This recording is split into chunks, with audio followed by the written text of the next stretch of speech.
What's going on, everyone? I'm Sir James from Gamerfuzion.com, and for this video I'm here to give you guys my review on an action fantasy RPG game known as Dragon's Crown for both the PlayStation 3 and the PlayStation Vita. In the game you're able to choose one of 6 heroes. You have the Fighter, Amazon, Wizard, Elf, Dwarf, and Sorcerers as you begin an ultimate quest. You start off by actually helping out the princess herself, which you find out that many of her artifacts have been stolen, with all 3 of these artifacts combined, which will lead to the rightful ruler of the kingdom. So not only are you helping the princess to achieve the artifacts back, but also while doing this you find out that an ancient dragon which was once in slumber is about to break through, and in order to stop this ancient dragon you have to find a total of 9 talismans, which then you could face the dragon itself and acquire the dragon's crown.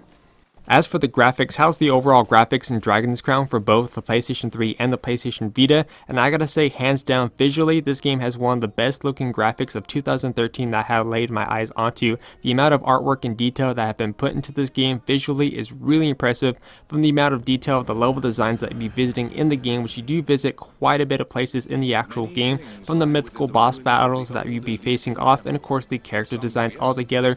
Visually, this game is really impressive.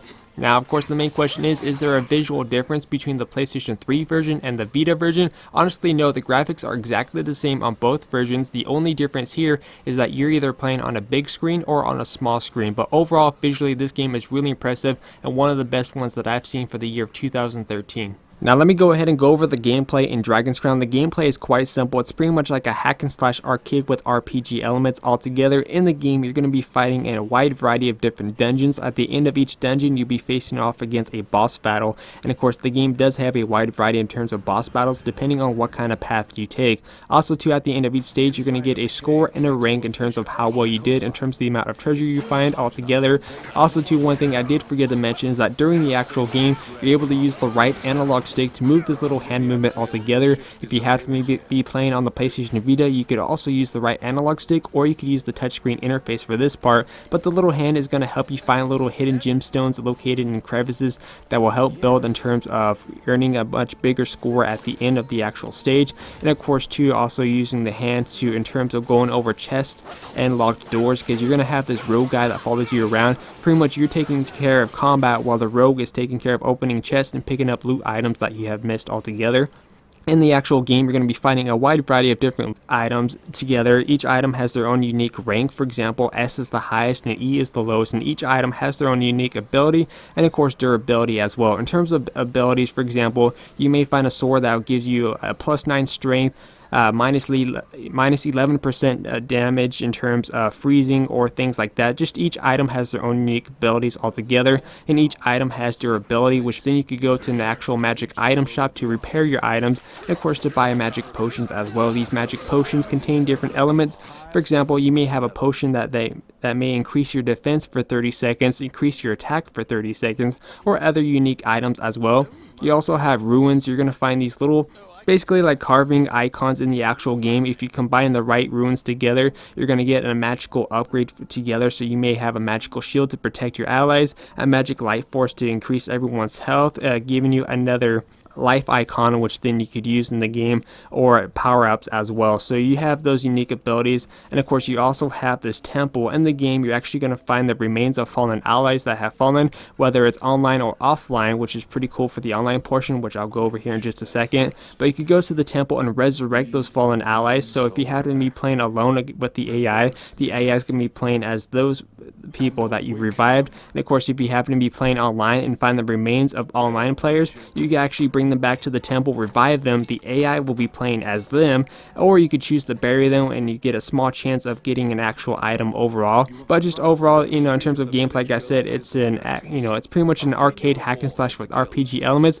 And of course I did forget to mention that every time you level up, not only is your different abilities going to increase, but you also have a skill point, which then you could go to the guild and increase different skills for your character. Each and every one of the 6 characters have their own unique playstyle altogether, so not one character is going to play exactly the same as the other. Each character is unique, each player is different, and each one is going to have their own unique abilities in terms of skills in the guild overall. As for the sound in this game is really amazing. I first want to go ahead and start with the actual in-game soundtrack. This game has such an amazing soundtrack altogether. It was quite smoothing, and at times during combat it pumped up. It basically fit every single tone wherever you are in the game, the music fit really perfectly. A lot of times I found myself going onto the actual stage selection menu and just listening to the music that's playing, or even on the main menu. But the overall music together is really enjoyable to listen to, and also one of the best I have listened to in 2013. Not only that, the other person I want to give credit to is the actual narrator, who's been speaking throughout the entire game, because as you play the game, you have this narrator that's pretty much telling you the story as you play along. And of course, he's also reminding you of current quests that you're on. For example, you may be on the quest to get all 9 talismans, so he's going to remind you of how many talismans you have left. But whoever the actual voice actor is that done the narration for this game, he also did such a fantastic job, which I will actually love to hear his voice in another game that involves narration. You came to Highland as an adventurer. Like many of your fellows, you strove to challenge the dangerous labyrinths here. The labyrinths were every bit as perilous as you'd heard. Most were lucky to even have their bones exit the ruins. Sound design altogether, in terms of combat, the soundtrack, and the narrator, which is fantastic on both versions of the game, and one that I could appreciate. As for the lifespan for Dragon's Crown, I'm happy to say this game has such a fantastic lifespan. Not only do you have 6 different characters that you can play as, but the way the game is structured, which goes like this. The storyline will take you through 9 initial stages. Once you defeat the 9th stage, online multiplayer options will become available. Each stage unlocks a B path where you must be a boss in a certain time limit to obtain a talisman.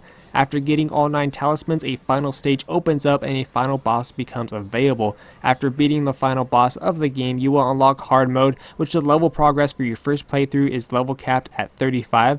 Once on hard mode, the game resets, but the challenge for each stage increases after hard mode is completed. Inferno mode is unlocked, and you can shoot for the level cap of 99. So for your first playthrough, you could only go to up to the level 35. On your second one, I think it's 65. And of course, after you beat the game for the second time, you go for the level cap of 99, and the boss battles are going to increase. So basically, imagine it like this. If you choose to, complete the game all the way with all the characters, you're looking at 6 different characters, beating the game a total of 3 times per character, and of course going all the way to level 99 on each and every one of those characters. That is so much to do. That's going to take you basically a good amount of time to complete. In terms of how long that would take you, to be honest, I don't even know. That may take you a few months to actually do if you're maybe playing 24/7, or maybe sooner than that, but I don't really know because I'm not really going to be putting that to the test. But in terms of replay value altogether, it's a lot of game time. The fact that you are able to play online with friends or online with other random players is a ton of fun as well. Not only that, if you happen to be playing on the PlayStation 3 and want your friends to play at home with you, they could just pick up a spare controller and play along with you, which is pretty cool. So your friends are able to play on the same screen with you on the PlayStation 3, or you could use the online option. As for the Vita only has the online option, but the same goes for that version as well. Level cap of 99, all 6 characters, like I said, a ton of replay value altogether. This is a game that there was not one moment as I was playing this game where I got bored of it. Not a single moment from the start to finish, and through my second playthrough now, this game is a ton of fun. I'm now a level 40 fighter. I'm still working my way on trying to get all 9 talismans on my second playthrough. Then I can't wait to shoot for the level cap of 99 with my fighter. But altogether, the lifespan is really great, and one that many of you would probably enjoy as months and even days to come. As for the innovative, was there anything new, or was this stuff that we already seen before in past games? And honestly, this is stuff that we already seen before in past titles.